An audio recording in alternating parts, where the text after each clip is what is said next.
কংক্রিটে curing কী জন্য করি? কংক্রিটে জল মারা বা পানি মারাকে বলা হয় কিউরিং।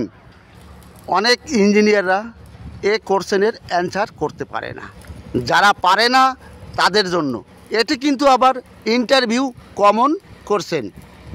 বেঙ্গল সিভিল ইউটিউব চ্যানেলের পক্ষ থেকে আপনাদের জন্য রইল শুভ দীপাবলির প্রীতি, শুভেচ্ছা এবং উষ্ণ অভিনন্দন।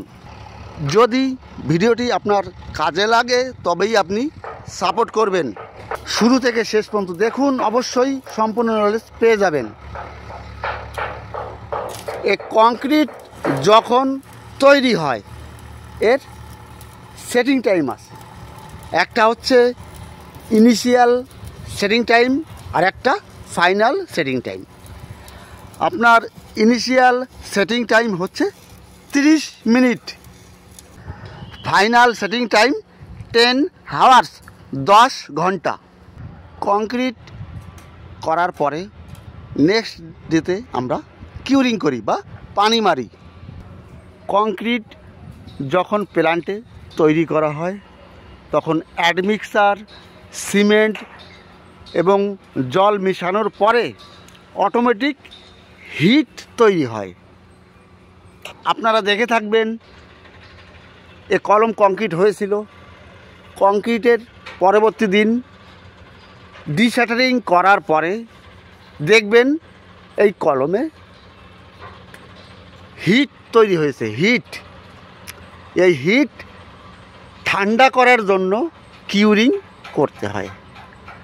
এইবার যদি আমি কিউরিং না করি, ভিতরের হিট ধীরে ধীরে বাইরে চলে আসলে কংক্রিটের স্ট্রেংথ 0 হয়ে যাবে। এই জন্য আমাদের কিউরিং বা জল বা পানি মেরে ঠান্ডা করতে হয়। আপনাকে বলা হলো কিউরিং কী জন্য করি, আপনি কি বলবেন? মজবুত করার জন্য কিউরিং করি, কিন্তু এটা না। ধীরে ধীরে কলমের ভিতরে যে হিট বাইরে চলে আসলে আপনার পুরো স্ট্রেংথ 0 হয়ে যাবে। এই জন্য কিউরিং করে এটাকে ঠান্ডা রাখতে হয়। কলমের ডিশাটারিং টাইম 12 আওয়ার্স এবং স্ল্যাবের ডিশাটারিং টাইম আপনার 15 দিন থেকে 28 দিন পর্যন্ত। কী জন্য এটা করা হচ্ছে? দেখুন,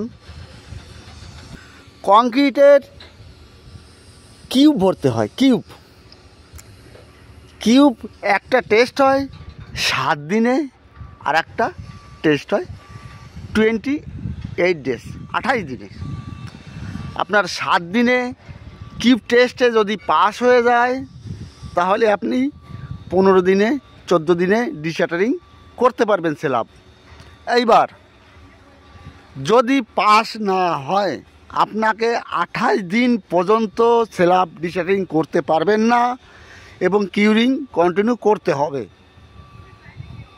এটি কিন্তু ইন্টারভিউ কমন কোশ্চেন। আর কংক্রিটের কিউবের সাইজ এটা কিন্তু স্ট্যান্ডার্ড, সারা বিশ্বে কিন্তু একই size, 6 inch by 6 inch by 6 inch. লম্বা, চওড়া, হাইট সবই কিন্তু 6 ইঞ্চি, 150 mm। দেখুন এটি আছে আপনার রেক্সিন ক্লথ বলতে হয় নামের। কংক্রিটে পরবর্তী দিন এটা জড়ানো হয়। এটা বেশি সময় ধরে জলটাকে এটা ধরে রাখবে, এই জন্য এটা জড়ানো হয়। আপনারা এটা করবেন, সঠিকভাবে কিউরিং করবেন, তাহলে কলমের ফুল স্ট্রেংথ পেয়ে যাবেন। কমেন্টে কিন্তু অবশ্যই বলবেন ভালো লাগলো কি খারাপ লাগলো। তাহলে আজ এ পর্যন্তই। আপনাদের সকলের জন্য রইল শুভ দীপাবলির শুভেচ্ছা এবং উষ্ণ অভিনন্দন। ভালো থাকবেন। আজ এখানেই রাখছি, আবার পরবর্তী দিন নতুন নতুন ট্রফি নিয়ে আসবো। সুস্থ থাকুন, ভালো থাকুন। All the best.